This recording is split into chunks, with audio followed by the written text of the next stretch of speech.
Hi, everyone. Thank you so much for tuning into this webinar. It's brought to you today by Claravine and The Drum. My name is Webb Wright. I'm a reporter for The Drum based here in New York City, and I'm very pleased to be speaking today with 4 professionals, each of whom are working to solve key data and measurement challenges for each of their respective companies and clients. I'm joined by Chris Comstock. He's the Chief Product Officer at Claravine. Casie Jordan, Senior Director of Professional Services and Partnerships at Twitter, Radhika Marini, Director of Data Management at Intel, and David Butt, Data Consulting Director at Wunderman Thompson. Thank you all so much for taking the time to join me. I'm really excited. So, as each of you will probably be aware, we're living in what's often referred to as the digital age, which means that data, whether or not we're actually interacting with it ourselves face to face, has really come to play a really critical role in each of our day-to-day lives.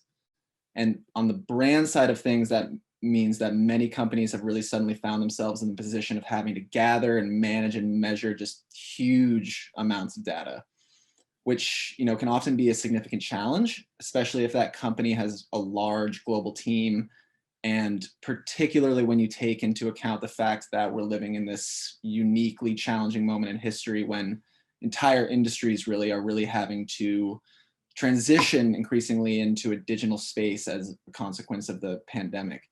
But as we're going to discuss today, and as we're each of us going to learn, the good news here is that there are some tried and true strategies that both individuals and organizations can adopt in order to ensure that their data privacy and measurement systems are equipped not only to adapt to, but also really to thrive in our increasingly complex and interconnected digital ecosystem. So, a moment ago at the beginning of the intro, I alluded to the fact that we're really living in this moment of history that has brought in some unique, from a historical perspective, challenges for data measurement and security.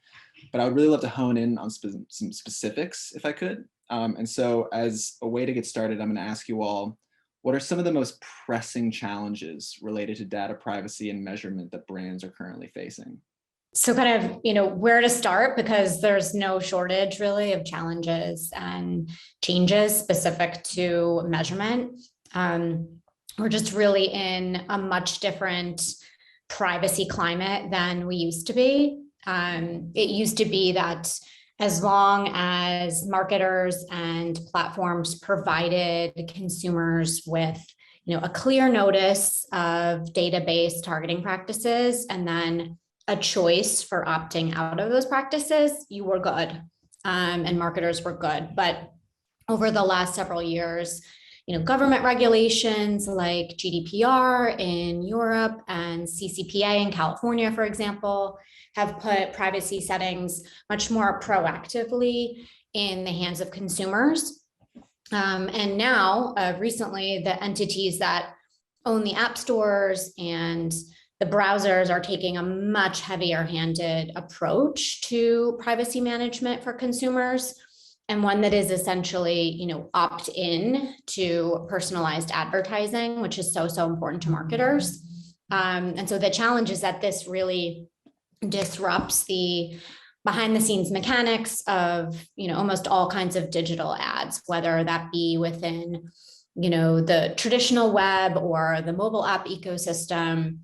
Especially those kinds of ads that are important to marketers that confirm an action or confirm whether a purchase was made or a download happened. So it's, kind of a major attribution problem. And the real issue for marketers, they just want to answer the question, a very basic question of like, is my digital advertising working? Did I get the right message out to the right people? And so, that kind of, all of that in turn really impacts thousands of advertisers ranging from, the small local business to large brand marketers. And, that's really what's kind of bringing us all to the panel chat today. Completely agree with the comments. And I think if we look at how privacy laws are currently accelerating. If you think in the States, this year alone, a few more states are going to come on board with changing their privacy laws. Europe, they're really thinking about the next version of e-privacy laws. That is going to put a lot more pressure on brands in terms of being compliant with those laws, thinking about the data they're collecting the data they're managing, is it compliant? How do they think about structuring future demands in order to capture the right data? And then ultimately the consumers, as they become wiser and thinking more about the data they're providing to brands, how do they control it? How do they make sure that something happens? So when brands think about, not only from a marketing perspective, how can they effectively use data, ultimately measure how effectively their marketing itself is, but consumers also want to have that control, and they want to take it away from brands, in a sense that they will only give the data where needed and where there's trust with a particular brand. So for brands, the big challenge is how do you create more trust, but then at the same time get the right data you need in order to create those effective marketing campaigns and be able to measure them when various rules or technologies are limiting the ability to measure how effective your campaigns are.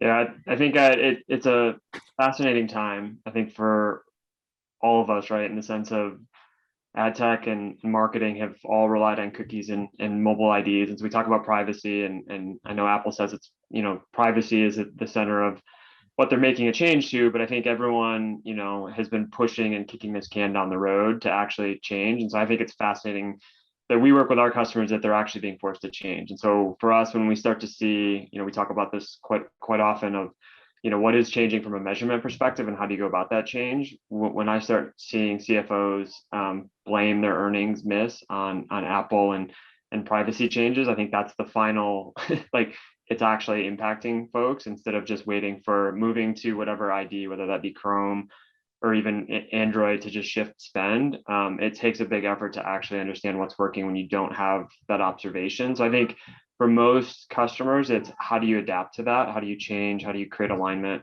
from a data perspective? When you move to aggregate data, which is what really everyone's pushing towards, how do you understand what went into that aggregation before it gets aggregated? Because you can't unwind it after it's been aggregated. So it's just to me, it's exciting because it's a fundamental kind of change and forcing change that is making everyone kind of rethink how they approach measurement, how they tackle, targeting consumers and kind of everything that was already mentioned. Yeah, Chris, I'm glad that you raised the point of change, because, the overall sense that I'm left with after hearing the responses from each of the three of you is that things are just in such a fluid and dynamic state right now. We're really living through this moment from an IT perspective where things are changing at what can really be sort of a dizzying pace for some organizations.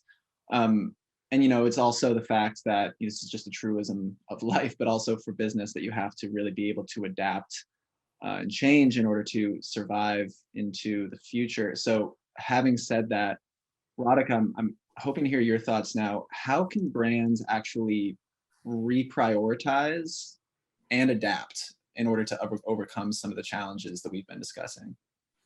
Yeah, sure. Thanks, Webb, and appreciate everybody's comments. I think I'm learning a lot in the process as well, but change is constant, right? If it wasn't cookies, it's something else in the future. And I think that places so much more importance on what brands do to prepare themselves to be flexible in the future. So even when it comes to consent management and the changing privacy regulations that we have around the world, and Intel is a global company, we start to focus on the conversation, which is, what is the value exchange that we have with our customers such that we have a first party data strategy, right? One where we are measuring the health of our databases and how we are intentionally growing that, because that is really your goal, right? To do more with your consumers, to give them what they need. But also, what are we doing about zero party opportunities? How the consumer wants to be recognized by the brand and how we are trying to make that more intuitive and easy in the process. I think that's a really key change in going from privacy first mindset, consent first mindset, into what are we doing for the consumer that's going to bring us back some of the data that we can make use of, not only to drive their experience, but of course, drive towards our revenue. Another key area that I think we've been hearing quite a bit about in the industry is how to future-proof your technology with these changes that are coming about, right? With the cookies going away. I mean, it's been crumbling for a while, But for us, it's how do we go from a data management platform where it's all cookie based and very reliant on that kind of anonymous visitor data to a customer data platform. So, right, so those two things are going hand in hand, our first party data strategy, and then what we're doing about organizing that intentionally. So we have faster omni-channel measurement that actually connects to our sales versus focusing on a siloed approach to our marketing channels, which I think is really important. You know, Chris mentioned the aggregate data that we have to start to manage. And when it comes to our customers, using something within a CDP like your segmentation and targeting, how you're applying AI models, propensity scores, et cetera, can really accelerate your customers or prospects through their buying journey. So we're taking more of a focus on how to do that and how to really do that at a country level as well. Again, Intel being a global brand, we need to enable the technology, but at the end of the day, we're bringing everybody along for the ride with those changes in the industry. Another, key area that I love to emphasize, just because Chris and I have been working together for a bit, is the reliance on cookie IDs or UUIDs, device IDs, et cetera. That was kind of the way that we've been doing it in the past. And for Intel, we're primarily business to business, right? So for us, it's not about just the measurement within our paid media area, but how that connects from an omni-channel perspective all the way to account-based marketing and nurture activities and leads.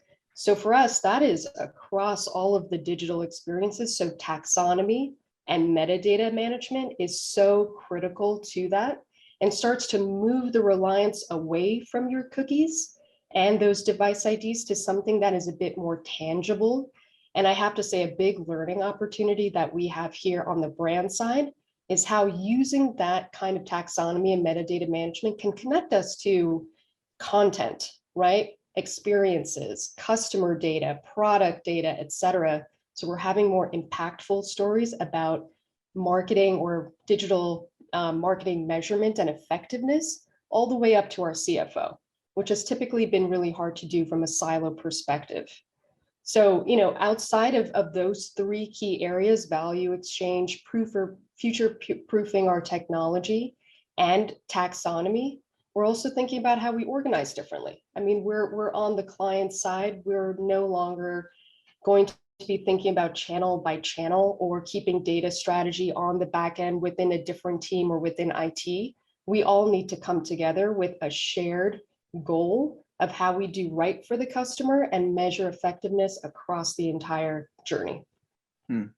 Thanks, Radhika. Yeah, and that point that you're speaking to about modern data strategies needing to sort of be multifaceted and broken down to each of their constituent parts, I think that that's another one of these elements that's almost kind of counterintuitive to brands who are approaching data management,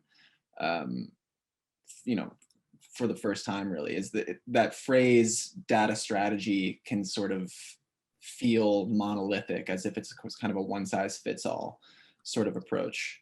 Right. And you don't know who is going to be in charge of that, right? If that's going to be within your technology organization, the business organization, and everybody kind of goes about it separately. But the key is, how do you bring it together with purpose?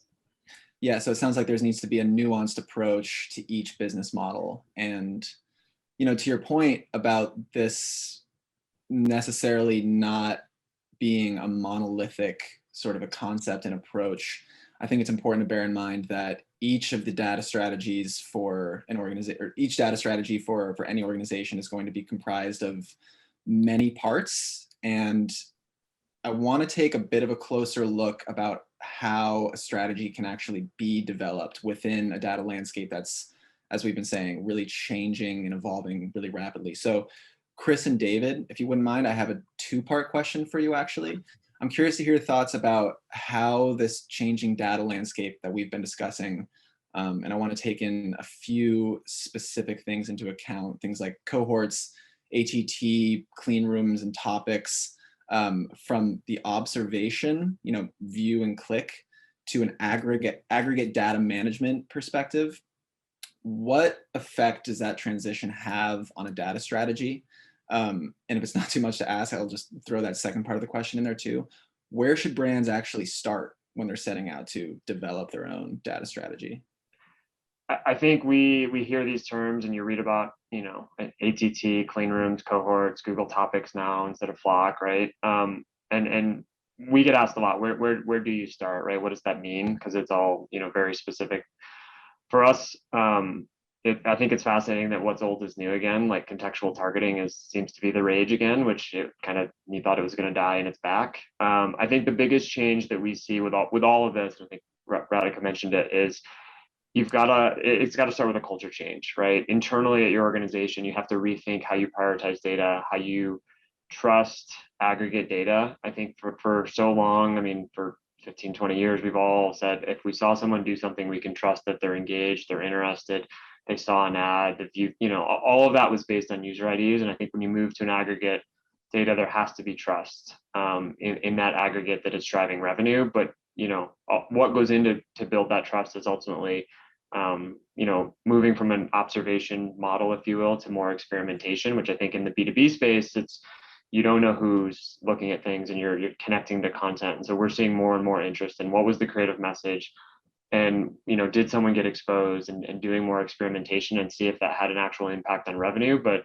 to do all that, it requires more alignment and coordination up front. So, do you know what creative message? Do you know who is exposed? Are you targeting a specific audience and seeing if it resonated to, not that they clicked and came to your website and bought something in that moment, but because you're losing that ability to identify users and track them through that journey, can you see that they did go buy something, maybe even offline, right? And understand that, well, these are the only group of people that I targeted, even though they were an aggregate, and trust that it's directionally impacting revenue. And I think that getting to that change and where to start, we often find that there's not a single person in the organization or a group, or maybe reframing it differently, that the companies that are successful and are buying into that actually have that ownership and are making it a large initiative, rather than it being kind of a small project in one group or another group. It needs to be something that everyone's bought into and aligned around.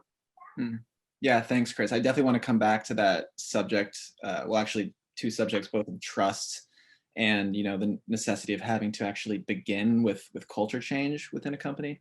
But before we get to that, David, I'd love to hear any thoughts that you might have on this subject.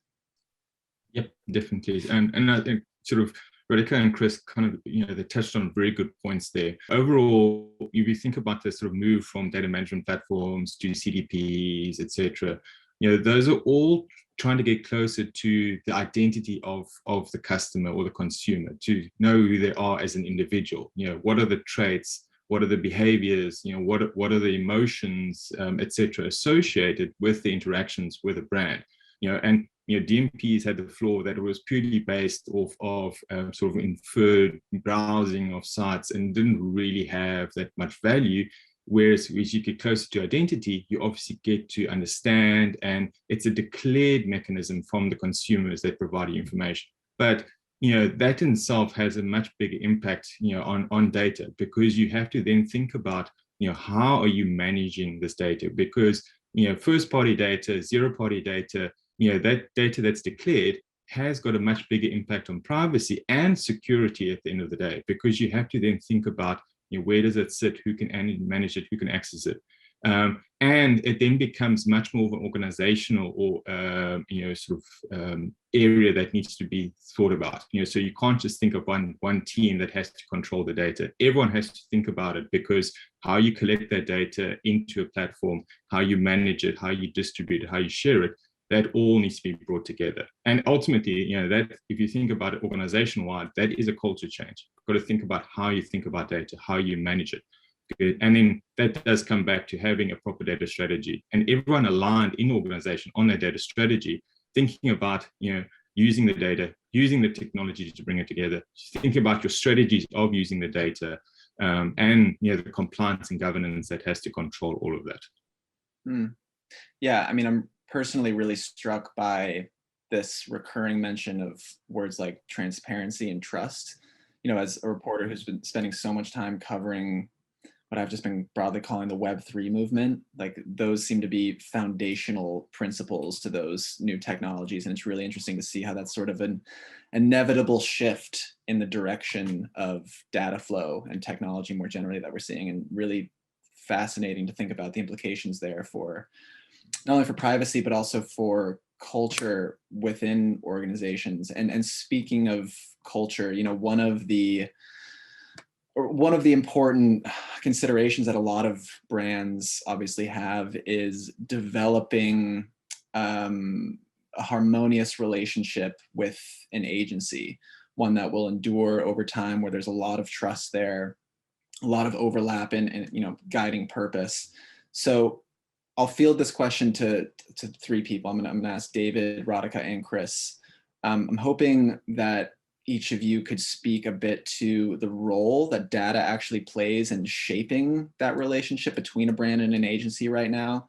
And more specifically, hoping to hear a bit about some actual concrete measures that a brand or an agency, you can take it in either direction, can actually take to achieve that sort of data alignment that I've been alluding to.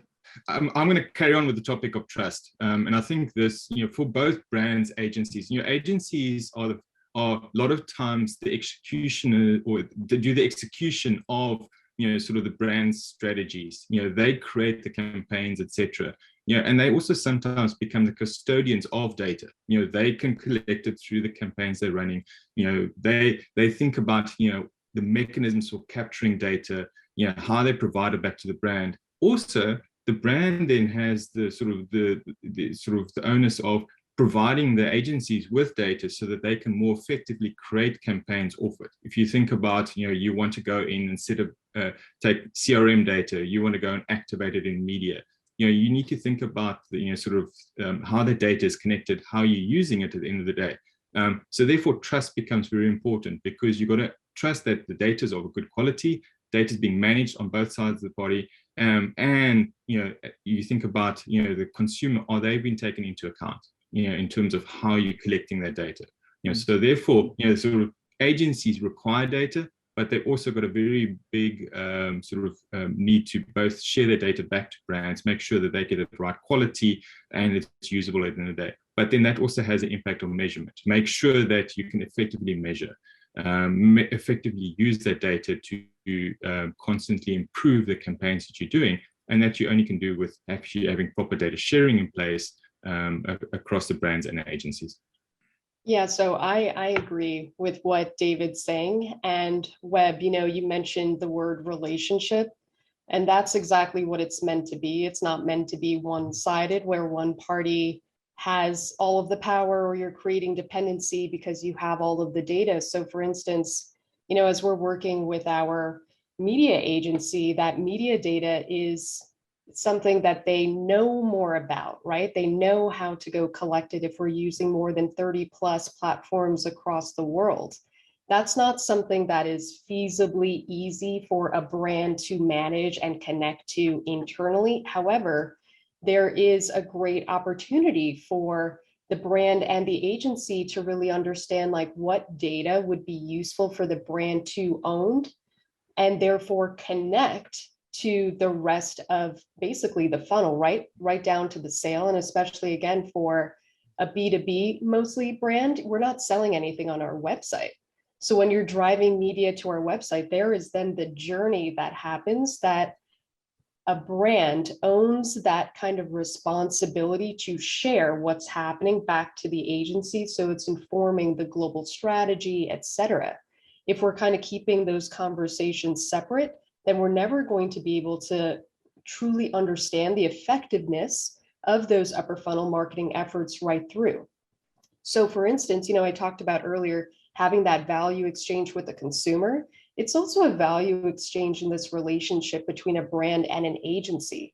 What data and insights does a brand have versus the agency, and how do you engage in a conversation such that we're both becoming smarter and accelerating the business impact?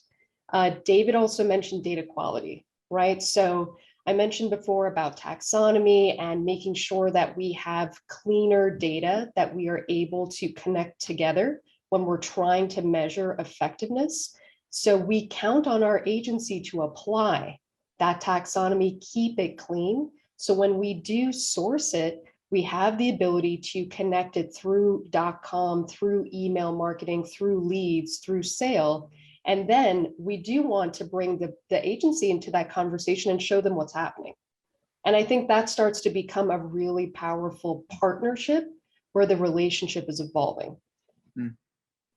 Yeah, exciting to know that that's becoming more of a two-way street there, less of just a one-sided dialogue. Right. And I think that one-sided dialogue used to yield like your in-housing, right? So your in-house media buying, like how you're actually owning those relationships with your ad tech platforms and with data.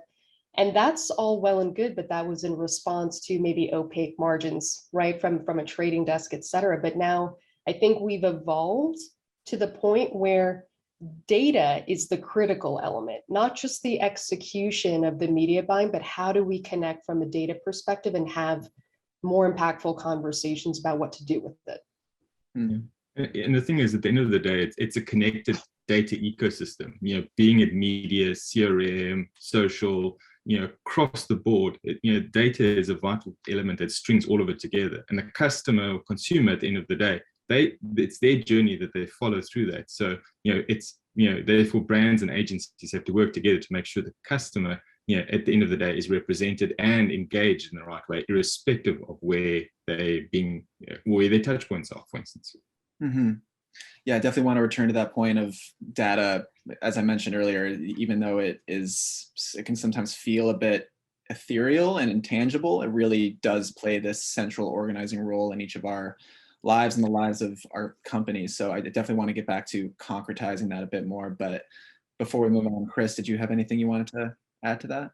Yeah, I mean, this is something that we're kind of squarely focused on from a company and product perspective, is that I think the trust and alignment, the only way you can create alignment in my mind, especially as we move forward and we talk about taxonomy, we talk about metadata, is through collaboration and being proactive around what are the requirements, what are the business requirements of the brand, and how do those make their way into the various, sometimes hundreds or many different agencies globally for a brand. And so, I think those two pillars actually become more important going forward as we think about inputs. And, I think for the longest time, right, there's been entire companies, the MTA platforms of just aggregating cookies, right? We all trusted the data because it could be connected. We didn't trust what we didn't know and what we didn't see. And so I think that trust, because of that identity, is going away. That collaboration, the alignment, you can really no longer do ETL, right? You need to make sure, if you're going to do creative optimization, if you're going to understand what message was shown and what placement, all of that stuff, like paid media is complex, right? And it's getting more and more complex if we think about the last 2 years, Disney Plus and HBO Max, and right, all these just got more complex, right? And those are all digital experiences that can drive your brand and your message. And so how do you understand who is targeted where? What is that information? And it comes back to kind of some of the aggregate information, but you need to have alignment. And I think for too long, we've all been, as an industry, right, have been using Excel spreadsheets, right? And we talk a lot about this, of how do you get that data? How do you get that consistency? And we have many conversations where we'll get on with a customer and an agency and we'll hear, well, I'm on version 45 of the spreadsheet. And they're like, well, you should be on 55. And that's like, well, that's what, Joe gave me when he left. And it's like, okay, well, how do we move forward and move fast to make decisions, to coordinate that alignment, whether it's with the agency or whether it's with internal teams? And so,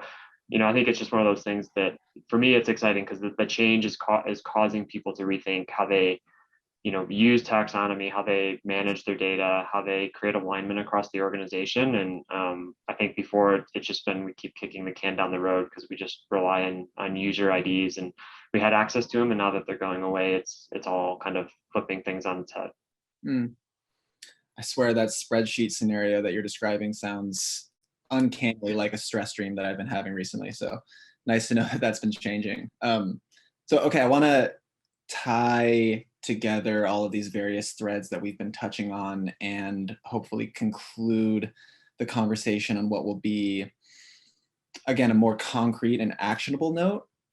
The subjects that we've been discussing, as I've already mentioned, can occasionally feel, as important as they are, undoubtedly, they can feel nebulous to a lot of people, myself included. And I use the word sort of ethereal and intangible, and just dauntingly complex, right? When you consider the quantities of data that you have to contend with, I think it can make people a bit nervous to actually want to understand how to productively engage with it. So I want to just ask, as a way of concluding, from a dollar and cents perspective, and I mean cents there in both spellings of the word, why does all of this matter? Can you tell me why it's important for brands to actually optimize their data strategies and how this can actually concretely reduce overhead costs and lead to increased business opportunities? Casie, I would love to hear from you. Yeah, absolutely. So, going back to a few things that we touched on earlier, I think with the challenges specifically related to some of the privacy changes and what has kind of led us to talk about these new approaches with taxonomies and aggregate data, which is actually not new. I think Chris mentioned before. It's kind of interesting to some of us who have been in the industry for a while that, contextual targeting and cohorts are coming back. They were sort of like ignored for a little bit, but good for them. They're kind of having their, moment in the sun again now because of, some of this evolution.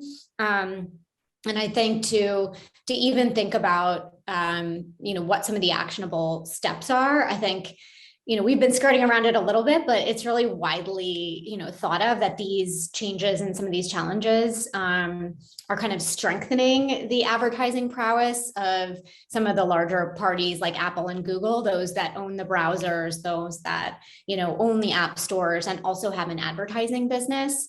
And so I think to step up to sort of that, David and Goliath match, it's just critical. I think the reason why marketers love digital advertising so much is that, unlike classic advertising formats, you can bring your product to the audience. And a lot of the, the critical business goals that, Radhika spoke about before, it's all been happening in digital advertising. So you don't have to put, expensive ads out physically somewhere, light a prayer candle and kind of hope that your intended audience just sort of stumbles in front of it and snaps to attention.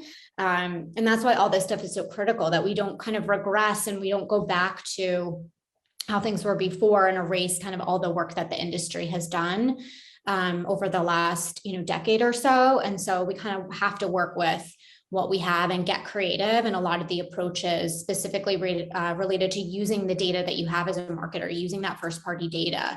And, while still, of course, maintaining a bias towards being privacy friendly, but still putting out data-driven tactics that can yield more personalized experiences for the consumer, and to make sure that your marketing budgets aren't wasted, because that's not going to be good for anyone, the marketer or the consumer.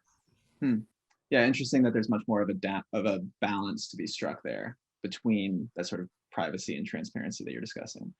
Radhika, did you want to touch on that? Yeah, sure. So I appreciate everything Casie's saying and totally agree. From the brand perspective, there's been a lot of changes in the past few years. We can't just keep putting salespeople in front of our customers and our prospects. Our sellers need to be able to scale digitally. And that means that their customers or prospects need to be able to find the information they need, whether it's through the media ads that bring them to .com to do their research, or our email marketing, et cetera. So we have to be able to compete and be nimble. The customer expectation is high, right? So whether you are a professional coming to a website or a consumer, you're a consumer at the end of the day, and your expectations are high because everything is on demand. So when it comes to data strategy, how can you be super nimble, offer that personalized experience or that recommendation that's going to be timely? I think that, web, that starts to change your efficiencies model with how you spend money on content, right? You need your content to be more dynamic.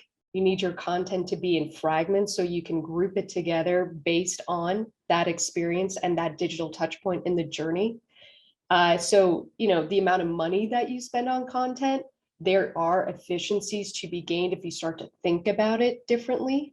I talked about, a customer data platform and using that from an omni-channel experience. So when you're thinking omni-channel, you're no longer thinking your media budget, your email budget, your .com budget, you're starting to think, well, how do these budgets actually come together to maximize the experience for the customer? So there are some efficiencies gained. I think the overhead cost or the initial cost is kind of high upfront to go and establish a CDP or something like that. So brands need to be, I would say, more strategic about the long-term value of some of these data strategies and how to put them in place, knowing that initially there might be higher costs, but down the line, you start to think about, well, you don't need as many people to do the super manual work. You have more automation and technology of taxonomy, which is bringing things together. You have AI models to start to really segment your audiences and bring them through the journey.